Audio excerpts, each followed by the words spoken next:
ఈ పొరపాటు మీరు కూడా చేస్తున్నారా? అయితే చాలా మంది అయితే డిఎంస్ లో పెడుతున్నారు, అన్న నేను నువ్వు పెట్టే జాబ్స్ కన్నా అప్లై చేస్తున్నా కానీ ఎటువంటి రిప్లైలు రావడం లేదని. దీనికి మెయిన్ కారణం వచ్చేసరికి మీరు రెజ్యూమ్ అప్లోడ్ చేసాక ఏటీఎస్ అనే ఒక ప్లాట్ఫామ్ మీ రెజ్యూమ్ అయితే చెక్ చేస్తుంది.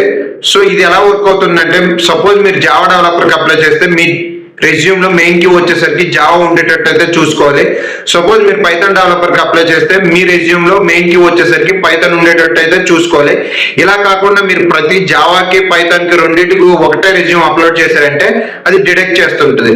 సో దీనివల్ల రిజెక్ట్ అవుతుంటది. సో ఇలా కాకూడదంటే మీరు జాబ్ కి అప్లై చేసే ముందు ఫస్ట్ మీ ఏటీఎస్ స్కోర్ అయితే జాబ్ డిస్క్రిప్షన్ ఇచ్చి చెక్ చేసుకోండి. మీకు కానీ అది తెలియకపోతే కాంటాక్ట్ నేనైతే ఏటీఎస్ స్కోర్ చెక్ చేసే వెబ్సైట్ లింక్స్ అయితే మీ డిఎం కి నేను పంపుతా. మీ ఫ్రెండ్స్ లో ఎవరెవరైతే జాబ్స్ కి అప్లై చేస్తున్నారో వాళ్ళకైతే ఈ రీల్ షేర్ చేయండి. ఇలాంటి మోర్ ఇన్ఫర్మేటివ్ వీడియోస్ కోసం అయితే ఈ పేజ్ అయితే ఫాలో చేయండి. Thank you guys.